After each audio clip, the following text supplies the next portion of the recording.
This is the turned Monk's Belt Holiday or Christmas Table Runner that was published in Weaver's Craft issue number 26 using a 5/2 mercerized. Since I did not have 5/2 mercerized in the required colors, then I really wanted to do this now for the holidays.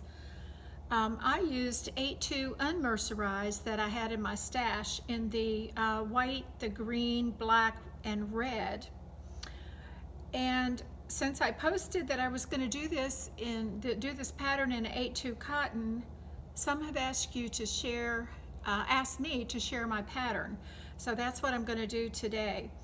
The original runner was only 204 ends, set at 16 ends per inch, for 9 inches in the reed. I wanted my runner to be a little wider. So, and because the 8/2 cotton is much smaller than the 5/2, I set it at 24 ends per inch instead of 16 ends per inch. And I had twice as many ends, ended up exactly twice as many.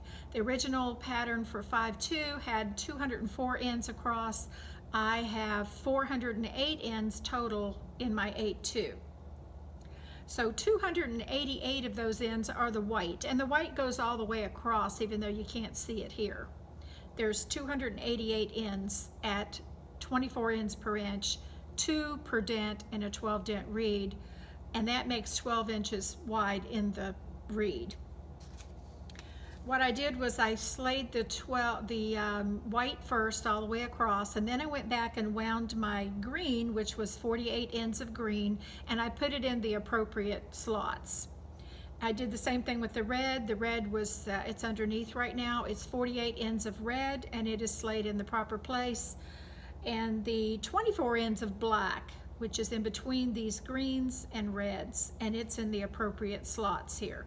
So where it is, where the color is threaded here in the middle, it actually becomes 48 ends per inch because there are 2 whites in each dent as well as 2 colors in each dent. So it makes it 48 inches per inch here and 24 EPI out here. And the pattern, original pattern, called for tying 2 harnesses up to 1 treadle. But with this 8/2 and it being so many ends in a dent and it being a little more sticky than mercerized cotton, I found I had to do direct tie up. So I tied harness 1 to treadle 1, harness 2 to treadle 2, and so forth. And then also I had to tie 1 extra treadle that had all of the whites on it, and you'll see why later. Harnesses 1 and 2 hold all the whites. Harnesses 3 and 4 hold all the colors. Okay, so in this video here, I'm going to show you how to do these boxes, how to get a clear shed, and how to get this effect right here. To me, the instructions were a little vague, and then when I did try to figure it out, it was a little complicated. So after, this is my second runner that I'm doing, I've kind of got a handle on it now, so I'm going to share it with you, so hopefully you don't have the same issues I had in learning how to do it. So right now, this is a new runner, and I'm into these green squares right here. I'm doing the green here. I've done 2 rows, and you notice there are 3 rows of green. So I'm going to show you how to switch from one set of blocks to the other set of blocks. So here we go. I am ready for harness 4 to be raised, that has the reds on it, the reds, green, reds and blacks. So you take a beveled, this works the best, it's a stick shuttle, and it's beveled on this one edge right here. You may not can see that, but it's a bevel. So you put that through with harness 4 pressed down, or raised, your treadle pressed down. You clear, and you can see that I'm clearing that shed. And then I have to raise all the whites up, which are both on 1 treadle by themselves. And I have to get these unwanted greens, and these other unwanted greens and reds have to fall to the bottom of the whites on the very underneath side. So you have to put your stick shuttle through here, And actually you will see that I've got to, you have to be careful, go up next to your reed to do this, and then you'll see them clearing out as I go. Now all of those greens and blacks that I don't need, they have fallen to the bottom underneath all of these white threads. They're underneath, and they will become floats on the other side. Where these are floats here, the ones I'm not using right now, they will be floats on the underside. So now with 4 raised, I'm going to go raise harness 2, and I'm only doing 2 picks because I'm doing this row right here. I'm doing this row again right here. You do that in between each block of green. So that's harness 4 and 2 raised. And now keep your foot down, keep your treadle pressed down for 4. Don't let it up and down, just leave it up. And then press treadle 1, and that'll be the second part of the tabby. So that's twice, and what I just did was this row right here. Now I'm going to go back and do this row of green. So the greens are on harness 3.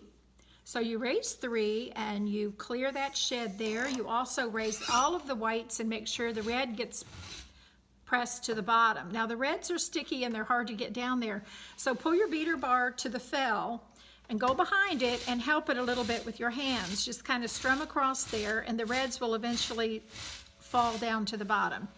And then take your stick shuttle, go through here, make sure you get all of them, and make sure they're pressed to the back. Now see here, this black did not catch, so I've got to make sure every one of these, and this black over here didn't catch. So just do what you have to do to get them all pressed to the back. And you see now that's clear and all of them are pressed to the bottom.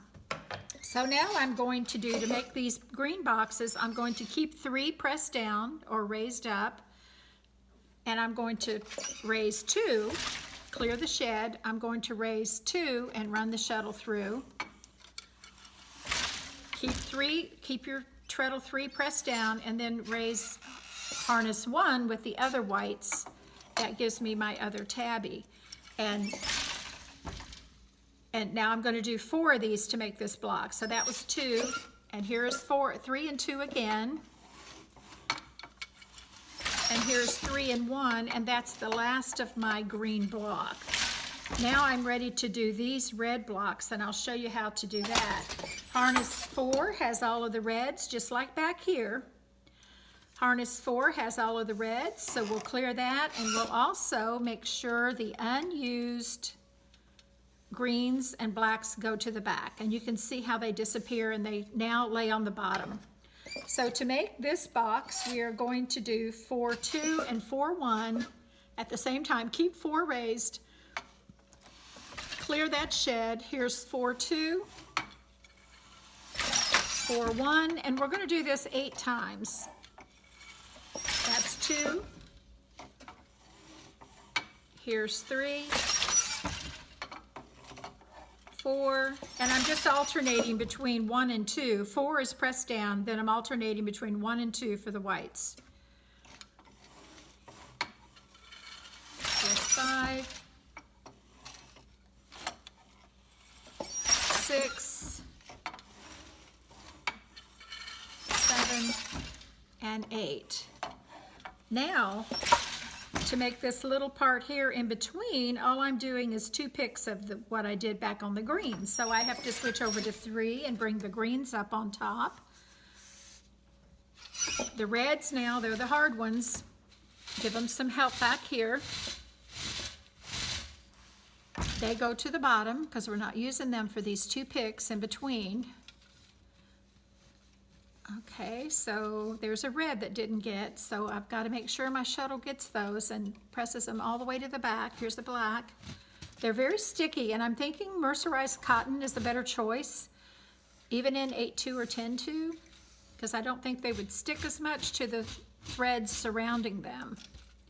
So here we go. All of these are now to the bottom, and we're going to do 3 was raised. I'm raising 2 for these. I'm going to do 3 and 2 and 3 and 1. That's 3-2. Here's 3-1.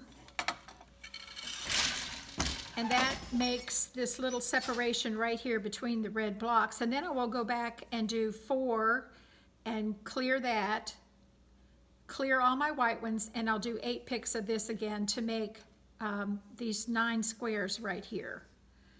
And so you make 9 of these with 1 pick of this, 2 picks of this between. Then you go back to making these, and there's 4 picks in each block with actually 2 picks of this red in between. So it's pretty simple after you get started on it, but I thought it was very difficult to understand just reading it. So I hope this video helps you understand it a little better. It gives you a visual. And I think they're just beautiful, but they are time consuming. It's not a fast project, and it's definitely not for beginners, but it turns out to be a very beautiful table runner, and I hope you enjoy it. Thank you for watching.